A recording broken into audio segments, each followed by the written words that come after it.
देखिए, अभी तक हमने प्रतिशत के बारे में, परसेंटेज के बारे में डिटेल से जानकारी लिया कि प्रतिशत को कैसे हम बनाते हैं और छोटे छोटे प्रश्न को कैसे बनाते हैं। लेकिन अब हम पढ़ेंगे RS एग्जाम क्लास 7 का बुक एक्सरसाइज 10B। अब देखिए 10B में ये वर्ड प्रॉब्लम दिया गया है, मतलब कि आपको कहानी के तौर पे एक क्वेश्चन दिया जाएगा और उसको पढ़ के समझ के आपको उसका आंसर देना होता है। तो देखिए प्रश्न है first number, Rupesh secure 495 marks out of 750 in his annual examination. Annual examination का मतलब क्या होता है? वार्षिक परीक्षा। एनुअल एग्जामिनेशन मींस वार्षिक परीक्षा। तो प्रश्न कर रहा है कि रुपेश लाता है, कितने नंबर लाता है? 495 मार्क्स लाता है आउट ऑफ 750 मार्क्स। कितने मार्क्स में से ला रहा है? 750 मार्क्स में से 495 मार्क्स लाता है एनुअल एग्जामिनेशन में, मींस वार्षिक एग्जाम में, सालाना एग्जाम में जो अंतिम एग्जाम होता है एनुअल, उसमें से 750 नंबर में से 495 नंबर रुपेश लाता है। Find the percentage of marks obtained by him, means कितना प्रतिशत मार्क्स वह लाता है, या कह सकते हैं कि पता कीजिए कितना प्रतिशत मार्क्स उसे मिला। तो देखिए हमको तो ये पता ही नहीं है कि उसको कितना प्रतिशत मार्क्स मिला, तो इसको हम सबसे पहले मान लेंगे किसी एक वेरिएबल को। तो यहाँ पे हम मानते हैं कि let Rupesh secure x% marks. कितना परसेंट मार्क्स को लाता है? x%। अब देखिए प्रश्न हमारा क्या कर रहा है, अकॉर्डिंग टू क्वेश्चन लिखेंगे। प्रश्न कह रहा है कि वह x% मार्क्स ला रहा है, कितने नंबर में से? 750 नंबर में से। तो हम लिखेंगे x% of 750 is equal to 495 marks, क्योंकि वो लाता है 495 नंबर 750 में से, और हमें निकालना है कि उसका मार्क्स परसेंटेज में कितना होगा, या वो प्रतिशत में कितना नंबर लाता है। तो हमने क्या माना कि वो x% मार्क्स लाता है, इसका मतलब कि 750 का x% का वैल्यू 495 होगा। अब देखिए इसको हम हल करेंगे, x% हटाएंगे तो बाई 100 हो जाएगा, of means multiply 750 is equal to 495। अब एक 0 से 0 कट जाएगा, 5 के टेबल में 2 टाइम्स आएगा, 5 के टेबल में 15 टाइम्स आ जाएगा। तो अब 15 में 1 से मल्टीप्लाई करेंगे तो क्या होगा? 15x/2 इज इक्वल टू 495/1 कर सकते हैं इसको। अब यदि ऐसे सिचुएशन आते हैं तो ये हो गया लीनियर इक्वेशन 1 वेरिएबल। अब इसको हम हल करेंगे, क्रॉस मल्टीप्लिकेशन करेंगे, तो 15x is equal to 495 into 2। तो x बराबर 495 इंटू 2 बाई 15। अब 15 से इसको डिवाइड कीजिए, 15 3 जा 45, 4 45, 15 3 जा 45। तो इसको मल्टीप्लाई करेंगे, 32 into 33 into 2 is equal to 66%। तो हम कह सकते हैं कि रुपेश 66% मार्क्स पाता है। ये तो हुआ हम x मान के वेरिएबल मान के बनाए। यदि प्रश्न सेम हो और कम समय में हमें इसको बनाना हो तो हम कैसे बनाएंगे? तो देखिए आप याद कीजिए, आपको कितना नंबर आ रहा है? 495 मार्क्स ला रहा है, किसमें से ला रहा है? 750 में से। तो पहले इस मार्क्स को हम फ्रैक्शन में लिख देंगे। कैसे लिखेंगे? फ्रैक्शन में। तो जितना नंबर हम प्राप्त किए उसको कहाँ लिखेंगे? ऊपर में। और जितना से लाए हैं, जितना में से लाए हैं, टोटल वैल्यू को कहाँ लिखेंगे? नीचे में। और इसको हमको किसमें चेंज करना है? परसेंटेज में।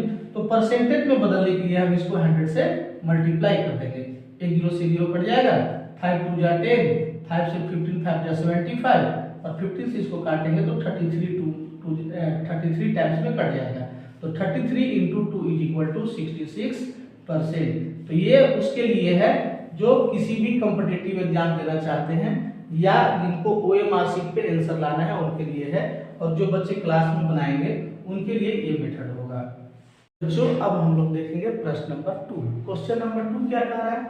The monthly salary of A typist is ₹15,625 means monthly salary means महीने का तनख्वाह, वेतन। मंथली मीन्स महीने का, सैलरी मीन्स वेतन या तनख्वाह, ऑफ मीन्स का, और टाइपिस्ट मतलब टंकर। टंकर क्या होते हैं? टाइपिस्ट क्या होते हैं? जो किसी मैटर को टाइप करते हैं, किसी बातों को टाइप करते हैं, लिखते हैं, उनको टाइपिस्ट कहते हैं। तो कह रहा है कि monthly salary of A typist is 15,625 means कि एक टंकक का महीने का इनकम या महीने का वेतन 15,625 रुपया है।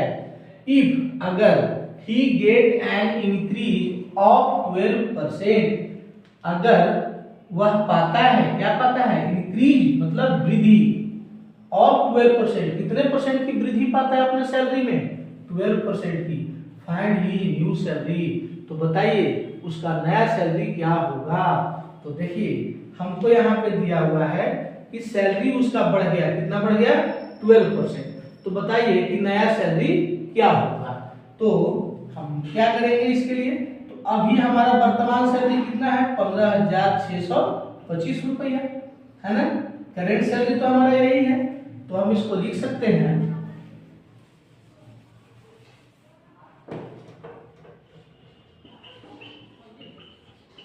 Current salary of typist is equal to ₹15,625।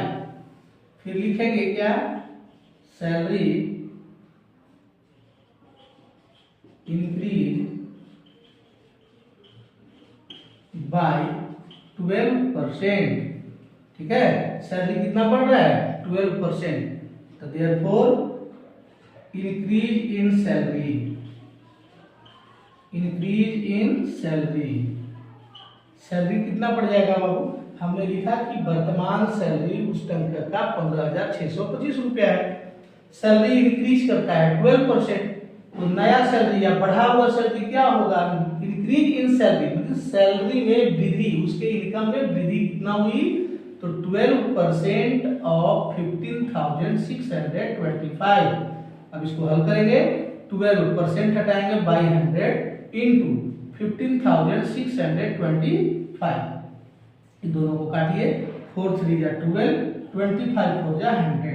अब 25 से हम इसको डिवाइड करेंगे, 25 6 जा 150, 6 62, 25 2 जा 15, 12 5 तो 125, 25 5 जा 125। अब इसको हम मल्टीप्लाई कर लेते हैं, 5 3 जा 15 की 5 कैरी 1, 3 2 जा 6 1 7, 6 3 जा 18, यानी उनका सैलरी में कितना का वृद्धि हुआ, 1875 रुपए का। तो therefore increase salary, increase salary is equal to कितना हो जाएगा बाबू, तो देखिए अभी उसको कितना मिल रहा था, 15,625, 15,625, और कितना बढ़ गया हमारा सैलरी, 1875। तो दोनों को ऐड कर लेंगे, ऐड कीजिए, 5 5 10 की 0 कैरी 1, 7 2 9 1 10 की 0 कैरी 1, 8 6 14 और 1 15 की 5 कैरी 1, 5 1 6 1, 5 5 10 की 0 कैरी 1, 7 2 9 1 10 की 0 कैरी 1, 8 6 14 1 15 की 5 कैरी 1, 5 1 6 7 7, यहाँ 7 होगा बाबू, मिस्टेक था, और यहाँ 1, यानी उसका न्यू सैलरी कितना हो जाएगा होता है टाइपिस्ट का, 17,500। तो ये तो हो गया मेथड बताया। अब अगर हम इसको ट्रिक से बनाना चाहें या हमको OMR से करना हो, कम समय में बनाना हो, तो इसको हम कैसे बनाएंगे, तो देखिए इसके लिए हम क्या करेंगे, तो देखिए यहाँ पे उसका करेंट सैलरी कितना होगा, 100%, current salary is equal to 100%, प्रतिशत में उसका बाबू करेंट सैलरी क्या हो जाएगा, 100%, और सैलरी इंक्रीज कितना किया, सैलरी इंक्रीज बाय 12%, तो देयरफॉर न्यू सैलरी क्या हो जाएगा, 100 प्लस 12 यानी कि 112%। तो अब हम इसको लिखेंगे, देखिए अभी तक तो ये ओल्ड सैलरी है, यानी करेंट सैलरी है 15,625, इसका मतलब हुआ कि 100% सैलरी का वैल्यू 15,625 है।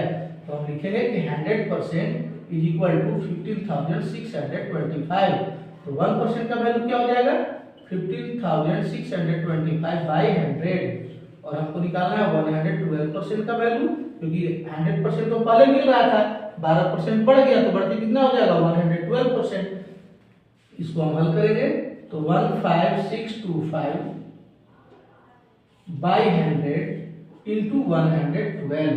देखिए 25 के टेबल में आता है 4 बार में, और 25 से इसको हम काटेंगे तो 25 6 जा 150, 6 62 25 2 जा 50, 50 12 25, तो 25 5 जा 25, 4 से इसको हम काटेंगे, 4 2 जा 8, 3 32, 4 8 जा 32।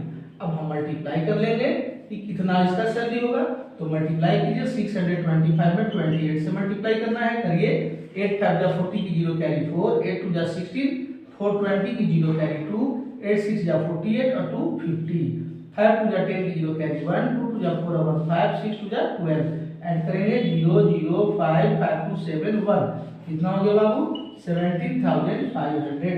तो आपका आंसर है, शॉर्ट तरीके से ऐसे आप निकालेंगे। लेकिन ध्यान दीजिए ये जो हम लिखे हैं इसकी जरूरत नहीं है, अगर आप जब ट्रिक से बनाएंगे तो इसको लिखने की कोई आवश्यकता नहीं है।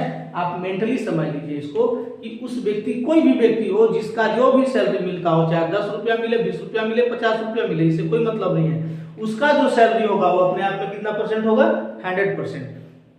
तो यदि आपका सैलरी बढ़ रहा है तो 100 प्लस जितना बढ़ा उतना होगा, और अगर घट रहा है तो 100 माइनस करेंगे, बढ़ेगा तो प्लस करेंगे और घटेगा तो माइनस करेंगे। तो इस क्वेश्चन में हमारा सैलरी इंक्रीज कर रहा था, कितना इंक्रीज कर रहा था 12%, तो 12% बढ़ रहा है। तो सोचिए पहले से आपके पास 100% सैलरी है, 12% आपका और बढ़ गया तो कितना हो जाएगा 112%। अब 100% का तो सैलरी आपको दिया हुआ है कि पहले का सैलरी आपको 15,625 है, 15,625 है। तो हम यहाँ क्या करेंगे कि 100% का वैल्यू हमने लिख दिया, तो ये सब लिखेंगे नहीं, डायरेक्ट यहाँ से बनाएंगे कि 100% इज इक्वल टू 15,625, तो 1% इज इक्वल टू 15,625 बाई 100, और हमारा बढ़ के सैलरी कितना हो गया 112%। तो 112% का वैल्यू हम निकाल के कैलकुलेशन करके आंसर ला देंगे। तो ये बेस्ट तरीका है शॉर्टकट बनाने के लिए, और ये आपका एग्जाम बेस्ड क्वेश्चन जो बच्चे क्लास में पढ़ रहे हैं जिनको कॉपी में हल करके दिखाना हो, सोल्व करके दिखाना हो, तो वह इस तरीके से बना